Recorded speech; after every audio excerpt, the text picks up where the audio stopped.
Okay, here we go. So threats to familial peace. That's what we're learning from today. Yodalit Iyar. Okay, he says like this. He says, in this segment, the Chafetz Chaim finds it necessary to once again discuss the matter of conversation between husband and wife. If someone tells a woman something derogatory about her husband, she may not repeat this to her husband. Obviously, the same would apply if someone tells a husband something negative about his wife. The consequences of not observing this halacha. Hold on a second. Okay. The consequences of not observing this halacha can be devastating, right? Many family battles have started because a husband told the wife what his mother or sister said about her, right? Or by a wife mentioning a criticism which her parents voiced about her husband, right?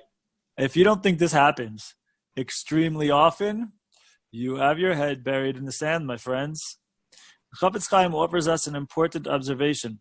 If someone willingly listens to and accepts these negative reports, which is rechilus from his wife, then he is actually sending his wife the subtle message that he is pleased when she shares such information with him, right? So you have to recognize, right? We want, a lot of times, a lower side of ourselves actually wants to get this information. What does this person say about me? That is actually rechilus, which means that according to Judaism, according to Torah, according to God, you don't actually want that piece of information. Let them think what they think about you. So much of Judaism would be so much better if we're just healthy. If we're emotionally healthy, Judaism is so much better and easier, right? If I'm emotionally healthy, I don't need to hear that trash that someone else is talking about me, even if it's in my family, right? If I'm emotionally healthy, it's much easier for me to resist all that stuff. If I'm emotionally healthy, there's a lot of things that are not allowed in Judaism that I could be drawn to, not just because of physical desire, but because emotionally I'm not in a good place, right? And so we have a lot of vices that come out when we're not holding in an emotionally good place. If we're in an emotionally better place, so then those vices are much easier to stamp off, right? Meaning if I have a physical desire for something that I'm not supposed to act on according to Judaism, so if it's a physical issue, okay, that's one level of having to deal with something. But there are times where it's also an emotional issue, right? I'm feeling, maybe I got some a lack of self-esteem or insecurity or whatever. Therefore, I have some codependency going on, feelings of codependency, and I'm not getting the love or whatever that I want from whoever, from anyone, or from my spouse or from whatever. So now I'm more susceptible to forget about physical temptations outside of the relationships, but now it becomes, there's an emotional aspect to it. It's harder to deal with. So really, this is the idea in Judaism that derech eretz kadma l'Torah. Derech eretz kadma l'Torah.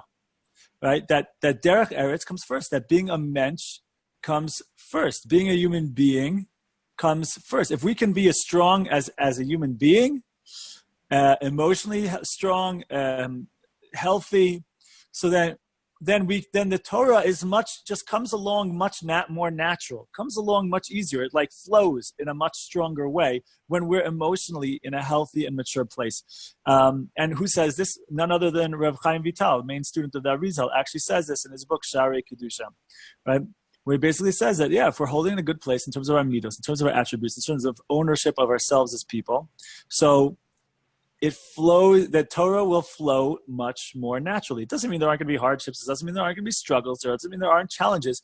But they're challenges that are like external trying to come to the internal, as opposed to my internal being hollow already and vulnerable already and having lackings and breakdowns within it already, right? So then if it's in it already, so then I start to try to pull in things from the outside world in order to emotionally fill me up, which is of course also not allowed if they're negative things. But there it's coming from emotional breakdown in addition to maybe physical desires. But if I'm emotionally healthy and in secure, stable, refined, dignified, integrity-oriented place, so then, okay, there's certain desires come my way and I must deal with them like any other person. But if I'm in a state of emotional breakdown, or if I've not had the proper self-care in my life that I need, So then I'm not emotionally built up, or I don't have the good juices flowing within me. So then I'm much more susceptible to all sorts of negative traits, and then also falling to all sorts of negative things that come my way. Does that make sense?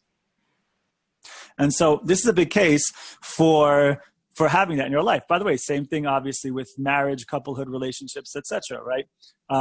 If we're holding as strong people as individuals, so then okay, marriage is going to come along with its challenges, and you have two people trying to get along and make choices together and whatever, that's going to come along with its challenges. But if we're holding in a healthy place in terms of our self-esteem and security and knowing where I end and the other person begins, knowing how to say what I want and share what I want without being attacking, not curling up in a ball and ignoring my own desire, like all the different extremes that people go to because they're not healthy. If I cannot be in that place, I could be in a healthy place as a person.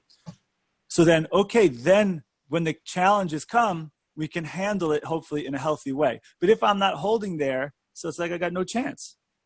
You know what I mean?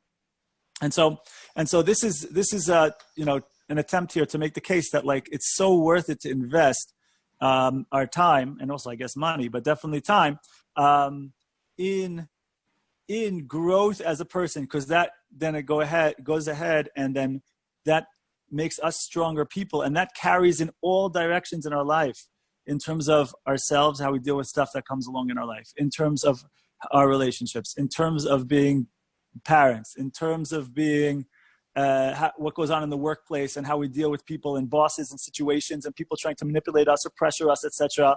Like if I'm able to be tuned into myself in a healthy way and not be over the top and also not be ignoring myself, but have the proper health and balance and self-recognition and security and esteem, that translates all over the place in life, right?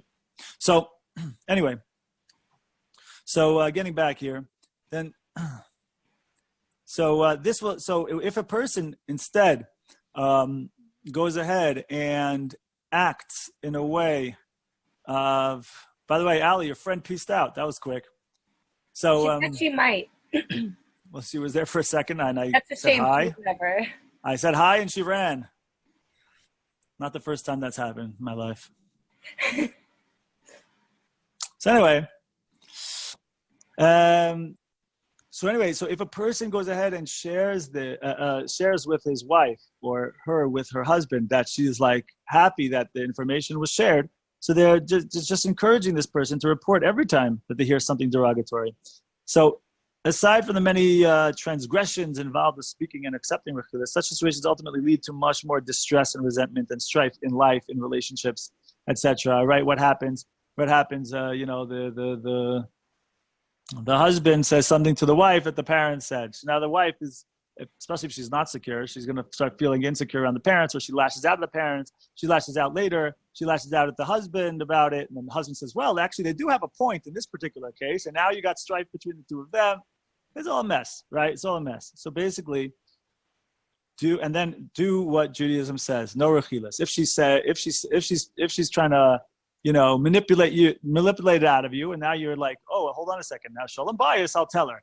Oh, you're falling for the first trick. You're a rookie, man. You're falling for the first thing of the book, man. You can't buy that.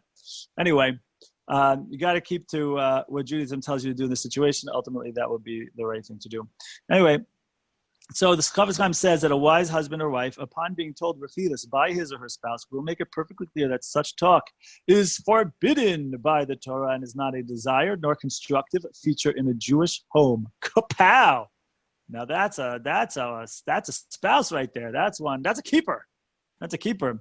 When a person is able to do that, for themselves, imagine what that is. Imagine I come and tell them, imagine I come and tell my wife that my mom said about you, blah, blah, blah, blah, blah. And she comes out without anger, without negative against the wife, against my mom, against what? How could she say that? No, none of that. She says, it's not allowed in Judaism for you to tell me that information, and just goes on with her day.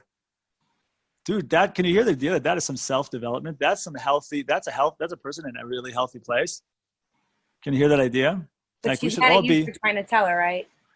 Hopefully she's not. Let's say she's not mad. Let's say she just, tells me off without even telling me off. Just gives me quotes me chapter and verse about why this is not appropriate thing to say, not allowed to say in Judaism, and then we just continue with our day in a nice civilized way, and she holds no grudge to the parents, and she doesn't accept it, doesn't take it in, like as if it never happened. Can you hear the idea that that's called healthy?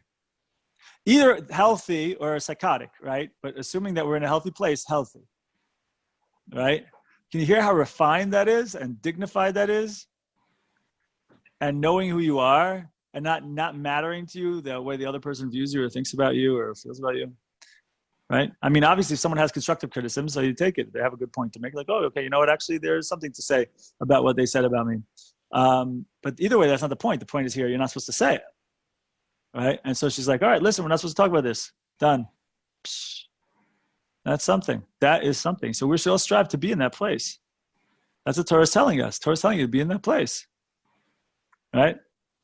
Some good stuff, man. Some good stuff. Psh. Wow. All right.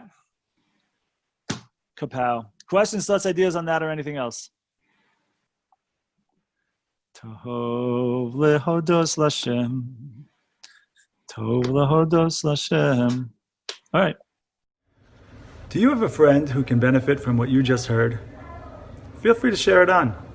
And for more awesome, inspiring Jewish content regarding personal development, Jewish philosophy, Kabbalah, and relationships, go to elliethejew.com.